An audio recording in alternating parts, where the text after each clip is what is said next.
करता हूँ टॉपर्स को। स्टार्ट करते हैं, उससे पहले टॉपर है अमन त्रिपाठी। अमन त्रिपाठी आंध्रा यूपी से है और इसके अभी जो एक्सपेक्टेड, अभी जो हमने नीट की आंसर की आई है उससे मार्क्स आ रहे हैं 716। केवल एक क्वेश्चन रॉन्ग है, एक क्वेश्चन छोड़ा है। 716। नेक्स्ट कॉल कर रहा हूं मैं राज, और मयंक राज के मार्क्स आ रहे हैं 705। 705। नेक्स्ट श्रेयस राज।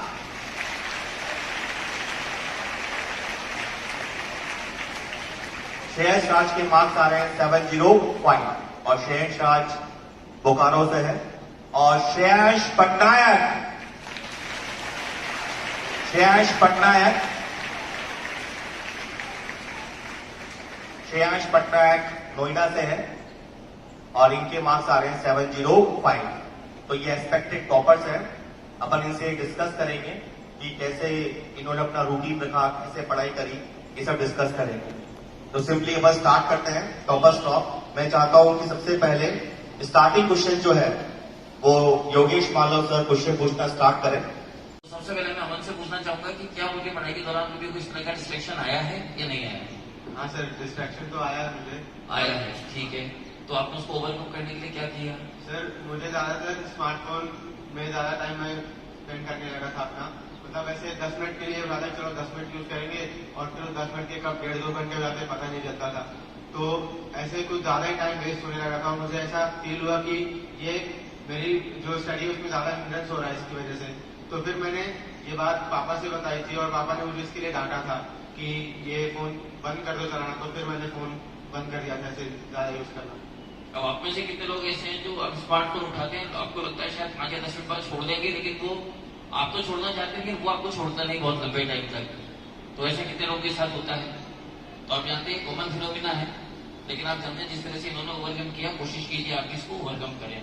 अब मैं सबसे पहले मयंक से पूछना चाहूंगा कि वो अपनी जो जर्नी है उसको ब्रीफ में एक बार सबको बता दें, बच्चों को ब्रीफ में बताएं। आप में से कितनों लगता है टॉपर इनबॉर्न होते हैं? मतलब ये पूछना चाह रहे हैं कि बाई बर्थ टॉपर होते हैं, ऐसा कितने लोग मानते हैं? या टॉपर मेहनत से बन सकते हैं, ऐसा कितने लोग मानते हैं? ठीक है, अब मैं बोलिए। तो देखो, जैसे मैंने फर्स्ट टाइम नीट दिया था मेरे 395 आए थे, सेकेंड टाइम दी तो 587 थे और इस बार 705 है।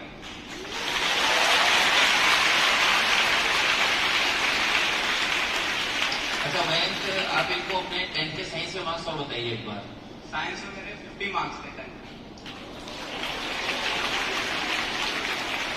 अब आप सोच सकते होंगे कि ये अंदर से कितने मजबूत होंगे कि इसको खुल के बोल भी पा रहे हैं और इसको उन्होंने जिया भी है।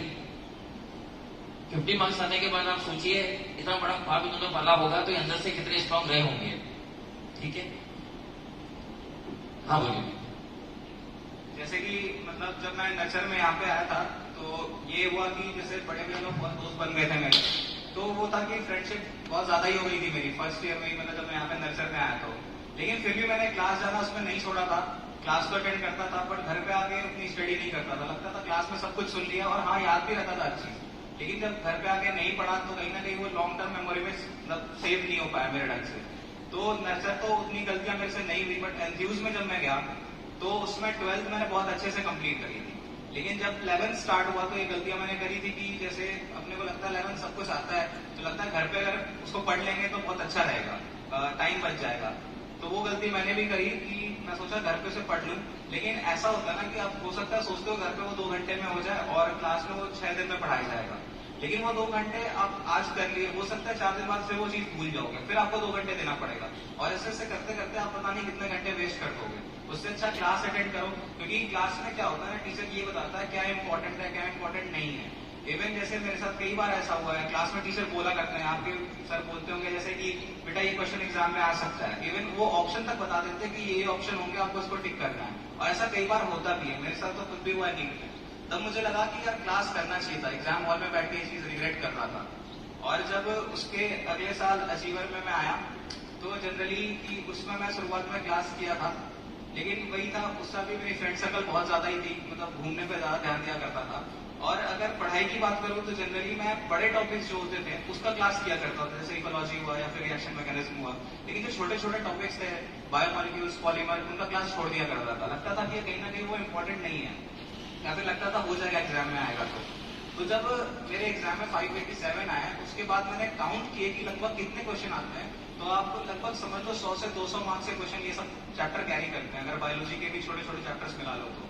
वो कहीं ना कहीं मैंने मिस आउट कर दिया था, ना उस पर क्लास अटेंड किए थे और खुद भी लगा था कि हो जाएगा, बट नहीं हो पाया था। और इस बार मैंने उस पर बहुत ज्यादा फोकस किया, सिर्फ बड़े चैप्टर पे ही नहीं, छोटे चैप्टर्स पे ही फोकस करना रहता है। तो फिर इस बार फोकस किया था उस चीज के ऊपर। एक आखिरी बात बस ये कि इस तरह के सेशंस आपने अटेंड किए हैं? हाँ, किया करता था, वो लास्ट में बैठा करता था एकदम, मतलब कभी सीरियसली नहीं लिया था। बहुत रिग्रेट फील हुआ था पिछले साल मुझे कि जब सिलेक्शन नहीं हुआ था। तो उससे पहले तो बहुत मजे किए, लेकिन ठीक है, मजे मतलब करोगे उसमें तो कुछ नहीं लगता, लेकिन जब सिलेक्शन नहीं होता बहुत अफसोस होता है उस चीज का। तो वहां बैठ के क्या सोचते थे आप? पीछे बैठ के सोचता था मतलब क्या ही बोल रहे हैं लोग, लेकिन वो चीज बहुत दिक्कत की। मतलब आप सुनोगे तो कहीं ना कहीं आपको फायदा कर सकता है, कोई चीज आपके लिए बहुत ज्यादा इंपॉर्टेंट हो सकती है, कुछ ऐसा बोल जाए हम लोग। ठीक है, अब मयंक की बात मन में बता देता हूँ। मयंक इस समय क्या सोच रहा होगा? मयंक भी बोल रहा है शब्द, जो मयंक सोच रहा है शब्द मैं बोल देता हूँ, लेकिन जो मयंक सोच रहा है वो बोल देता हूँ। एक समय मैं वहां था, आज मैं यहाँ हूँ, वो भी एक दौर था, ये भी एक दौर था। और मैं यही चाहूंगा कि आपके लिए भी यही दौर आए। और आप जानते हैं आपका और मयंक के बीच में बहुत लंबा गैप नहीं है, 100-150 फीट का गैप है जो आसानी से क्रॉस किया जा सकता है। तो उम्मीद करूंगा कि आपके साथ भी ऐसा ही दौर आए कि आप अभी वहां हैं और अगले साल मास्टर करना भी जरूरी है। तो बच्चों ओवरऑल आपको फिजिक्स में और फिजिकल केमिस्ट्री में क्वेश्चन प्रैक्टिस करना है, बायो में एनसीईआरटी पूरा फॉलो करना है, इनऑर्गेनिक ऑर्गेनिक ऑफ एनसीईआरटी को भी पढ़ना है। बेटा आपका सबसे वीक सब्जेक्ट कौन सा था? बायो। Bio, very good. आपके बायो में कितने मार्क्स आ रहे हैं? 355। यानी इनका एक क्वेश्चन रॉन्ग हुआ है। तो बच्चा आप अपने वीक सब्जेक्ट को स्ट्रॉन्ग कर सकते हैं, और आप कब कर पाएंगे? आप सिस्टम को फॉलो करेंगे, जैसे आपसे बोला इसका आपको फॉलो करना है। चलो मैं इसी में एक क्वेश्चन पूछना चाहता हूँ मयंक राज से। मयंक आपका कौन सा सब्जेक्ट सबसे वीक था? केमिस्ट्री मेरा सबसे वीक सब्जेक्ट था। और स्ट्रॉन्ग कौन सा था? 175। Strong physics. फिजिक्स स्ट्रॉन्ग था, केमिस्ट्री आपका वीक था। केमिस्ट्री में कितने मार्क्स आए आपके? केमिस्ट्री में कितने मार्क्स? 175। 175।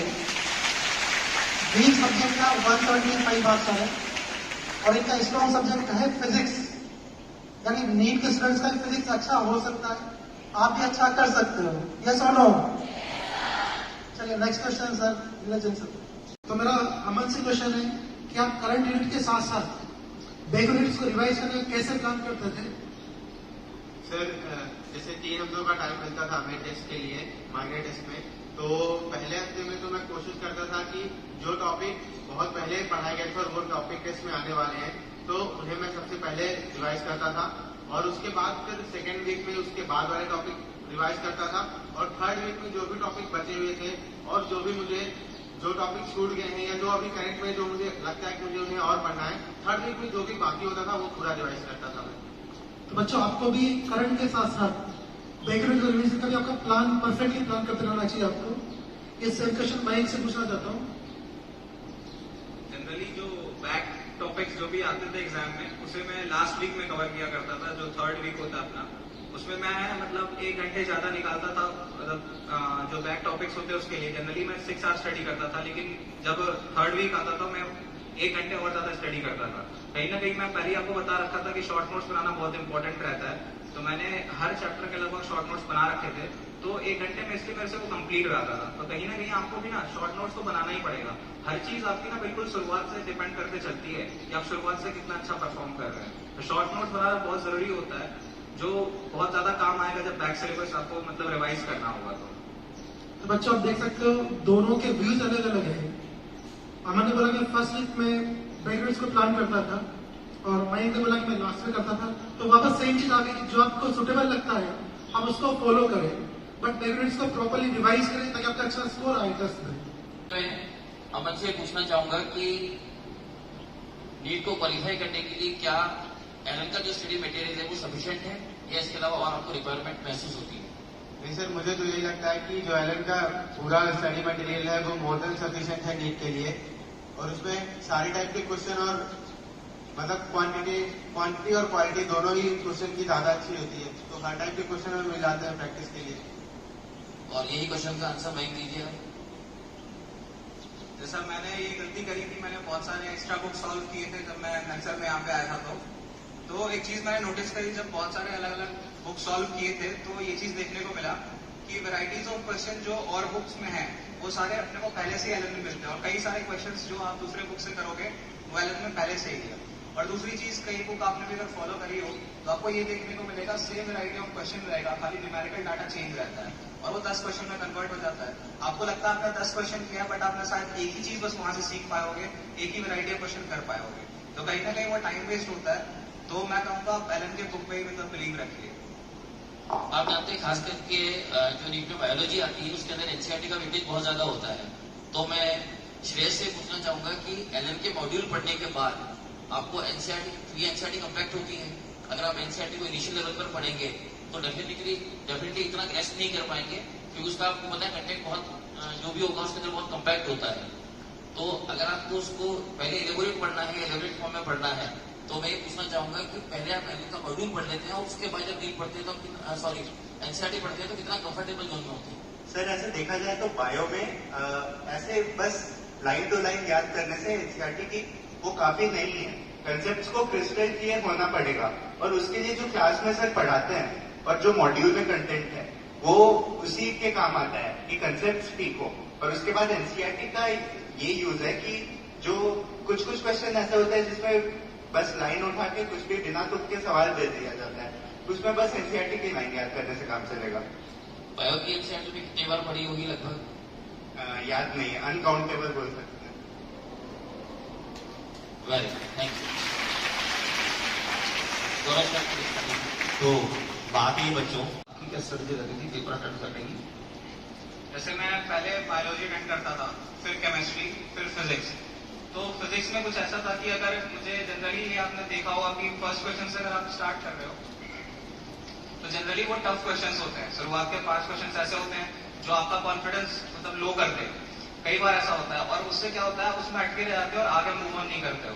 जनरली मैं ऐसा नहीं करता था, कभी फर्स्ट से स्टार्ट करता था और अगर लगता था वो टफ है मैं 45 नंबर से स्टार्ट करता था। और इवन जब मेरे कम मार्क्स आया करते, जब एवरेज स्टूडेंट था मैं, तो जनरली मैं कहीं से भी स्टार्ट करता था। कुल मिला के मुझे ये था कि 30 क्वेश्चन तक अटेम्प्ट करने थे।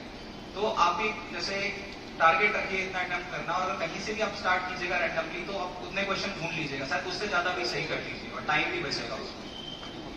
मेरे ख्याल से ये बहुत ही अप्रिशिएबल बात है। स्टूडेंट 705 मार्क्स ला रहा है और फिर फाइनली इतने स्टूडेंट सामने कह रहा है कि मैं एक एवरेज स्टूडेंट था। अमन त्रिपाठी से आप बताओ बच्चों, आप टेस्ट को कैसे अटेंड करते थे? सर मैं बायो से शुरू करता था, पहले बायो फिर केमिस्ट्री और उसके बाद फिर फिजिक्स ऐसे सॉल्व करता था, क्योंकि मुझे ऐसा लगता है कि बायो और केमिस्ट्री के जो क्वेश्चंस हैं वो जल्दी हो जाते हैं, तो फिजिक्स के लिए अच्छा टाइम मिल जाता था सॉल्व करने को। और मैं जब पेपर सॉल्व कर रहा होता था तो अगर मुझे ऐसा कोई क्वेश्चन लग रहा है कि इसकी कैलकुलेशन जल्दी होगी या वो क्वेश्चन एक बार में नहीं आता था मुझे, तो मैं उस क्वेश्चन को वहीं छोड़ देता था। और फिर जब एक बार पूरा पेपर सॉल्व करने के बाद जितने क्वेश्चन हो गए और जो क्वेश्चन नहीं होते थे उनको फिर दूसरे राउंड में सॉल्व करता था। मैं यही क्वेश्चन सेम क्वेश्चन श्रेयस से पूछना चाहूंगा। श्रेयस। हाँ सर, पेपर सॉल्विंग स्ट्रैटेजी में मैंने जब पहली बार मैं आया था तो मैंने अपने सीनियर्स वगैरह से पूछा कि कैसे सॉल्व करना चाहिए, किस ऑर्डर में पेपर सॉल्व करना चाहिए। उन्होंने यही बोला जो अमन ने कहा कि बायो सबसे पहले करो, फिर केमिस्ट्री करो, फिर फिजिक्स करो। उन्होंने बोला कि टाइम बचेगा इसके।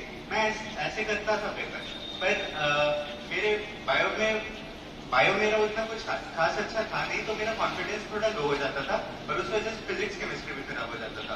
तो मैं सोचा कि कुछ करता हूँ और अलग, तो एक्सपेरिमेंट करके पता चला कि केमिस्ट्री में मेरे सबसे ज्यादा मार्क्स आते हैं, इसके मैं केमिस्ट्री से स्टार्ट करता था और उसके बाद केमिस्ट्री जब अच्छा हो जाता था तो लगता था कि आगे बायो और फिजिक्स भी इजी होने वाला है, उससे कॉन्फिडेंस लेवल बढ़ जाता था। बायो को प्रिपेयर करना है, तो मैं अमन से पूछना चाहता हूँ, जिन्होंने इस साल फिजिक्स बायो कैसे प्रिपेयर किया कि उनके 716 मार्क्स आ रहे हैं? बायो में तो जैसा सभी जानते हैं कि मैं जब क्लास में जो टॉपिक चल रहा होता था तब मॉड्यूल और एनसीईआरटी दोनों करता था, लेकिन एग्जाम के वही 2-2.5 महीने पहले मैं सिर्फ एनसीईआरटी ही करता था। एनसीईआरटी को भी बार बार मैंने रिवाइज किया और जो मॉड्यूल के कुछ पॉइंट्स थे जो मुझे भूल जाते थे या जो इम्पोर्टेंट पॉइंट्स थे उन्हें एनसीईआरटी के साइड में ही लिख लेता था। और जैसे टेस्ट में जो क्वेश्चन मॉड्यूल से होते थे और वो मुझे नहीं याद होते थे या गलत होते थे क्वेश्चंस, उन क्वेश्चंस को भी मैं एनसीईआरटी के साइड में लिख लेता था ताकि लास्ट में जब मैं रिवाइज करूं तो मुझे सारी चीजें एक ही जगह पर मिले।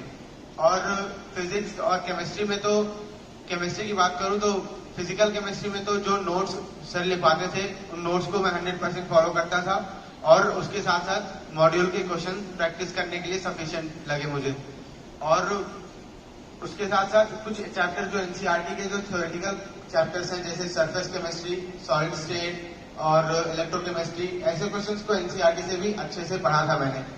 और ऑर्गेनिक और इनऑर्गेनिक में तो मॉड्यूल के नोट्स के साथ साथ जो एनसीईआरटी थी उसे भी मैंने 100% फॉलो किया और मॉड्यूल के क्वेश्चन प्रैक्टिस के लिए उसमें भी बहुत सफिशिएंट थे।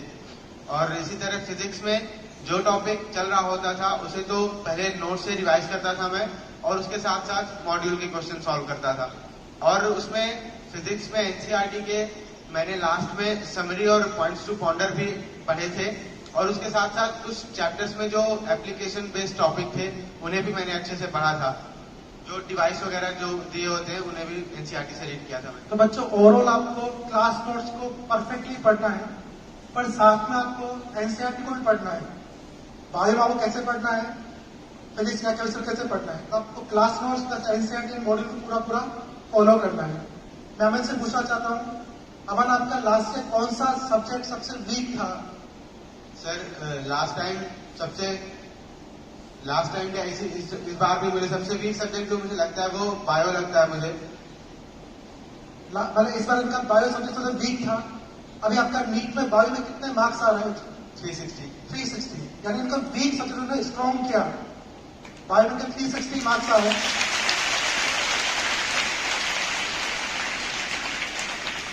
सेकंड क्वेश्चन मैं सुरेश लाल से पूछना चाहता हूँ कि आपने इस बार फिजिक्स, केमिस्ट्री, बायो कैसे प्रिपेयर किया? सर फिजिक्स में देखा जाए तो जो क्लास नोट्स में क्वेश्चंस कराते हैं सर, उसमें हर प्रोफाइल के क्वेश्चंस कवर हो जाते हैं, तो कोई भी लास्ट तक नया क्वेश्चन नहीं बचता है। और फिजिक्स में स्पेशली क्वेश्चंस प्रैक्टिस करने की बहुत जरूरत होती है। तो एनएस के बहुत सारे मटेरियल्स हैं जैसे मॉड्यूल हुआ, सीआरओपी हुआ, ये सबसे बहुत इनफ क्वेश्चन प्रैक्टिस हो सकती है। और ऐसे ही केमिस्ट्री में भी ऐसा ही कुछ है कि क्वेश्चन प्रैक्टिस और क्लास में जो कंसेप्ट बताए जाते हैं उस पर ध्यान देना है। पर केमिस्ट्री में आईओसी और ओसी में एक पॉइंट ये और है कि एनसीईआरटी लगातार 16-18 घंटे पढ़ते ही रहे, कुछ ना कुछ तो डिस्ट्रैक्शन हो गई और अगर नहीं होगा तब भी पढ़ाई का एफिशिएंसी अच्छा नहीं होगा। तो मैं क्या करता था कि मैंने एंड में 1 घंटे दे दिए कि मैं बस गेम खेलूंगा डेली और उस समय पढ़ाई के बारे में कुछ नहीं सोचूंगा। उससे माइंड रिफ्रेश हो जाता था और फिर एफिशिएंसी बेटर हो जाती थी। मतलब खेलना नहीं छोड़ पाया। आप जानते हैं अच्छा डॉक्टर वही होता है जो पहले किसी बीमारी को डायग्नोस करे और उसका ट्रीटमेंट करे। तो ये आपके लिए भी यही बात एप्लीकेबल है। पहले आप ये डायग्नोस कीजिए कि आपको कौन कौन सी आदतें डिस्ट्रैक्ट कर रही हैं और फिर उसका ट्रीटमेंट आप खुद कीजिए। और सबसे बढ़िया सॉल्यूशन यहाँ पर ये भी निकल सकता है। अमन ने एक बहुत बढ़िया बात बोली थी कि स्मार्टफोन पर बहुत टाइम कंज्यूम करना शुरू कर दिया था, तो इन्होंने अपने पेरेंट्स को, अपने पापा को बताया कि पापा मैं ऐसा कर रहा हूं, तो उन्होंने डांट दिया।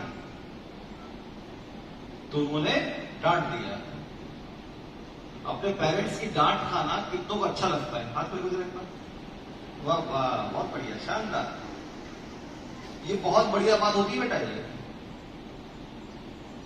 इस पूरे जीवन में आपका जितना भी जीवन अभी तक हो गया है और जितना भी शेष अब बाकी है, इस पूरे जीवन में ऐसा कोई व्यक्तित्व जो आपका तिल बराबर भी बुरा नहीं चाह सकता, वो है आपके पेरेंट्स। गलती करो ना तो बताओ उनको कि मैं गलती कर रहा हूं आजकल, ये गलती कर रही हूं मैं आजकल, बताइए उनको, खाइए डांट और फील कीजिए हाउ लकी आई एम, मैं कितनी लकी हूं कि पेरेंट्स ने मुझे डांटा है आज, मुझे उस गलती से बचाने के लिए मुझे डांट दिया आज। और दूसरा नंबर किसी हो सकता है तो वो है आपके टीचर्स।